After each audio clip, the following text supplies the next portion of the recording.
Hello students, हम refraction के laws पढ़ रहे थे कि रिफ्रैक्शन के क्या क्या लॉज होते हैं, क्या क्या नियम होते हैं।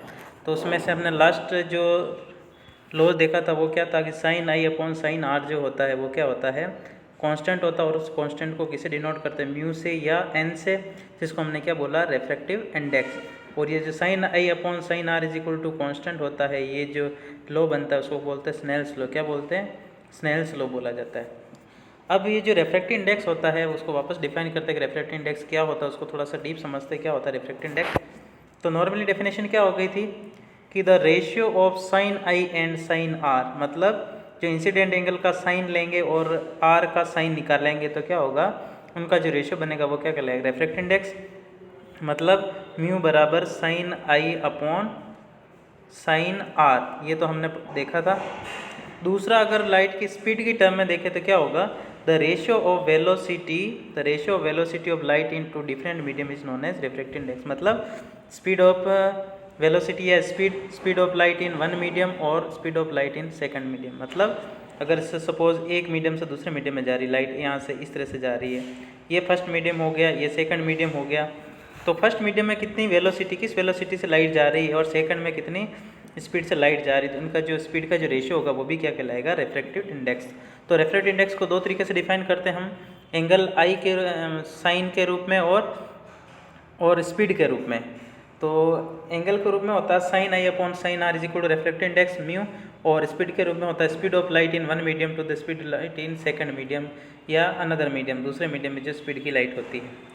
और अब इसकी अगर एक यूनिट की बात करें तो रेफ्रैक्टिव इंडेक्स में क्या आ रहा है कि यहाँ पर भी स्पीड है, स्पीड की क्या यूनिट होगी, मीटर पर सेकंड, जितनी भी स्पीड होती होगी। और सेकंड मीडियम में भी जो भी स्पीड होगी इसके पीछे यूनिट क्या आएगी, मीटर पर सेकंड। ये दोनों कैंसिल होकर क्या हो जाएगा, ये क्या होगी, एक प्रकार refractive index unit less quantity होती है। मतलब रेफ्रैक्टिव इंडेक्स ऐसी यूनिट जिसकी कोई, मतलब ऐसी क्वांटिटी जिसकी कोई यूनिट नहीं होती, तो ये यूनिट लेस होती है।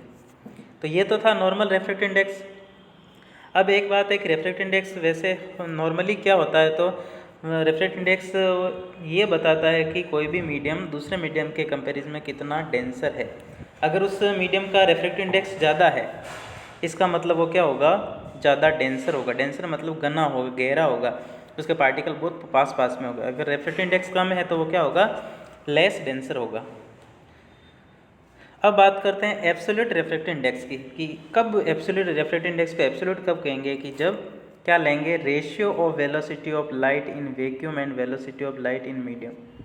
कोई सी भी मीडियम में लाइट की स्पीड का रेशियो किसके साथ में लेना, वैक्यूम के साथ अगर ले रहे हैं तो वो क्या कहलाएगा, एब्सोल्यूट रेफ्रैक्टिव इंडेक्स। मतलब म्यू इज इक्वल टू, ऊपर तो आ जाएगा velocity of light in vacuum आ जाएगा, और नीचे क्या आ जाएगा, वी एम, मतलब velocity of light in any medium. कोई सा मीडियम हो सकता है, चाहे वाटर हो सकता है, चाहे ग्लास हो सकता है, चाहे एटमॉस्फेयर हो सकता है। इस तरह से क्या होगा कि जब भी वेलोसिटी ऊपर किसकी आएगी, हमेशा वैक्यूम की आएगी, और नीचे कोई सा भी मीडियम हो सकता है। कुल मिला के मीडियम का जो रेफ्रैक्टिव इंडेक्स का कंपेरिजन किसके साथ में हो रहा है, वैक्यूम का। तो जब वैक्यूम के साथ में ऊपर स्पीड आ जाती है वैक्यूम की, नीचे किसी मीडियम की आएगी, तब क्या कहलाएगा, एब्सोल्यूट रिफ्रैक्टिव इंडेक्स। बाकी ऊपर तो कोई से मीडियम का आ सकता है, कोई से भी, नीचे भी कोई से मीडियम की वेलोसिटी आ सकती है, तो वो तो नॉर्मली रिफ्रैक्टिव इंडेक्स। और एब्सोल्यूट कब कहेंगे, जब ऊपर क्या होगी, वैक्यूम में लाइट की स्पीड होगी, और नीचे कोई से भी मीडियम की हो जाएगी। तो ये नॉर्मली एब्सोल्यूट रेफ्रैक्टिव इंडेक्स का फॉर्मूला है। और यहाँ से हम जानते हैं कि जो लाइट की जो स्पीड होती है, जो सी होती है, वो वैक्यूम में सबसे ज़्यादा होती है, और वो कितनी होती है, 3 × 10⁸ मीटर पर सेकंड होती है। और मीडियम में क्या होती है, जैसे मीडियम में एंटर करती है तो उसके पार्टिकल क्या होते हैं, पास पास में होते हैं, तो उसकी स्पीड क्या हो जाती है, कम होती है। इसलिए क्या होता है, सी हमेशा क्या होगा, वी एम से क्या होगा, बड़ा होगा, ग्रेटर होगा। अब अगर ये सी हमेशा बड़ा होगा इससे, अगर ये बड़ी क्वांटिटी और ये छोटी क्वांटिटी, तो म्यू की वैल्यू क्या आएगी, ग्रेटर देन 1 आएगी। क्या आएगी, म्यू की वैल्यू क्या आती है, ग्रेटर देन 1 आती है। तो ये लिखा हुआ म्यू ग्रेटर देन 1। अगर म्यू जो है वो हाई है, ये म्यू हाई है तो मीडियम डेंसर होगा, म्यू लो है तो मीडियम क्या होगा, रेयर होगा। तो एब्सोल्यूट का मतलब समझ में आ गया। ऊपर हमेशा किस में स्पीड आएगी लाइट की, वैक्यूम में आएगी, नीचे कोई से मीडियम। लेकिन अगर लाइट की स्पीड दो कोई से भी डिफरेंट मीडियम में ले रहे हैं और उनका रेशियो निकाल रहे हैं, तो वो कहलाएगा रिलेटिव रेफ्रैक्टिव इंडेक्स, या नॉर्मल रेफ्रैक्टिव इंडेक्स भी कहा जा सकता है। रिलेटिव रेफ्रैक्टिव इंडेक्स का मतलब क्या है कि दो मीडियम की रिफ्रैक्टिव इंडेक्स को कंपैरिजन कर रहे हैं हम। The ratio of velocity of light in one medium to the another medium, इन दोनों का रेशियो क्या कहलाएगा? रिलेटिव रिफ्रैक्टिव इंडेक्स, या फिर refractive index in one medium और refractive index in second medium, इन दोनों का जो रेशियो हो गया वो क्या कहलाएगा? मतलब एक मीडियम का रिफ्रैक्टिव इंडेक्स और दूसरे मीडियम का रिफ्रैक्टिव इंडेक्स, दोनों को अगर डिवाइड कर दे तो क्या आ जाएगा? Relative refractive index. और यहाँ पर मैंने μ12 लिखा, इसका मतलब ये है कि पहले 1 है तो ऊपर भी क्या आएगा? μ1 आएगा, और बाद में 2 है तो नीचे क्या आएगा? μ2 आएगा। मतलब 1-2 अगर लिखा है तो इसका मतलब ये ऐसा बोला जाता है कि refractive index of medium 1 with respect to second, मतलब सेकंड के रेस्पेक्ट में पहले का रिफ्रैक्टिव इंडेक्स कितना है, तो वो क्या कहलाएगा? μ12, और 1 पहले है तो μ1 ऊपर आएगा और 2 बाद में, तो μ2 क्या आएगा? नीचे आएगा। और अगर इसका उल्टा कर दिया जाए तो μ21, इसका मतलब refractive index of second medium with respect to first, मतलब सेकंड वाला मीडियम फर्स्ट के रेस्पेक्ट में कितना डेंसर है उसकी बात करेंगे, तो μ21 आ जाएगा। 2 पहले है तो μ2 कहाँ आ जाएगा? ऊपर आ जाएगा, और μ1 कहाँ आ जाएगा? नीचे आ जाएगा। इस तरह से लिखना बहुत ही ज़रूरी है, इस तरह से पूछा जा सकता है। तो जैसे μ21 निकालो, और दो मीडियम की क्या दे रहे कि 2-1 निकालना है तो μ2 ऊपर आएगा, तो इसकी वैल्यू हम पुट कर सकते हैं। तो अगर म्यू की टर्म में है तो इसी तरह से आएगा कि 1 पहले तो ऊपर μ1 ही आएगा, 2 बाद में तो μ2 का आएगा, बाद में आएगा। लेकिन अगर स्पीड की टर्म में निकालते हैं तो स्पीड की टर्म में अगर देखें तो हम जानते हैं कि म्यू की वैल्यू क्या होती है? c/v/m, और हमें क्या निकालना है? μ12 निकालना है सपोज, तो ऊपर क्या आ जाएगा? μ1 अपॉन नीचे क्या आ जाएगा? μ2 आएगा। ये हमने अभी सीखा, नीचे क्या आएगा? μ2 आ जाएगा। तो इसको अगर अपन स्पीड की टर्म में निकालना चाहें तो किस किस की वैल्यू चाहिए? μ1 की वैल्यू चाहिए। तो μ1 क्या हो जाएगा? इस फॉर्मूले में रखते हैं μ1, तो c तो हमेशा कांस्टेंट रहता है, और μ1 है तो यहाँ पर स्पीड vm की जगह क्या आ जाएगा? v1 आ जाएगी, क्योंकि μ1 की बात करें तो यहाँ भी क्या आ जाएगा? नीचे 1 आ जाएगा। यहाँ c1 नहीं लगाने, क्योंकि c वैक्यूम में है तो वैक्यूम में हमेशा कांस्टेंट रहती है स्पीड। अगर μ2 है, सेकंड मीडियम की बात करें तो c तो सेम आएगा, नीचे क्या आ जाएगा? v2 आ जाएगा, स्पीड या वेलोसिटी सेकंड मीडियम में। अब इसकी वैल्यू अगर इन दोनों की वैल्यू μ1 और μ2 की वैल्यू कहाँ रखें? इस वाले फॉर्मूले में रखें। मतलब कौन से फॉर्मूले में रखेंगे? ये वाला μ12 वाले फॉर्मूले में क्या था? ऊपर क्या आएगा? 12 लिखा हुआ, तो μ1 ऊपर आएगा, नीचे क्या आएगा? μ2 आएगा। तो ऊपर तो μ1 की वैल्यू रख दी c/v1, नीचे μ2 की वैल्यू रख दी c/v2, c से c कैंसिल हो गया तो ये ऊपर जाएगा, तो क्या आ जाएगा? v2 ऊपर आएगा, और v1 कहाँ आएगा? नीचे आएगा। तो v2 ऊपर, नीचे v1। तो यहाँ से क्या पता चला कि μ12 की वैल्यू हम क्या लिखते हैं? म्यू की टर्म में 1 पहले लिखा हो तो 1 ऊपर आएगा, 2 बाद में लिखा हो तो μ2 बाद में आएगा। लेकिन स्पीड की टर्म में हमने प्रूव किया कि उल्टा आता है, तो स्पीड ऊपर आती है और नीचे, मतलब v2 ऊपर आता है, v1 नीचे आता है। तो इस तरह से हम इसको डिनोट कर सकते हैं। तो इससे उल्टा क्या आता है? इसका मतलब क्या है कि अगर μ1 ज़्यादा है, μ1 ज़्यादा, इसका मतलब क्या है? पहले वाले मीडियम का रिफ्रैक्टिव इंडेक्स क्या होगा? ज़्यादा है, तो उसकी ये नीचे आ रहा है, इसका मतलब उसमें स्पीड क्या होगी? कम होगी। और ये नीचे आ रहा है, इसका मतलब μ2 कम है, और μ2 कम का मतलब क्या हुआ कि वो लेस डेंसर है, लेस डेंसर है तो v2 ज़्यादा, उसमें वेलोसिटी क्या होगी? ज़्यादा होगी। तो इस तरह से लिखने का तरीका हमें सीखना है। तो μ21 मतलब क्या आएगा?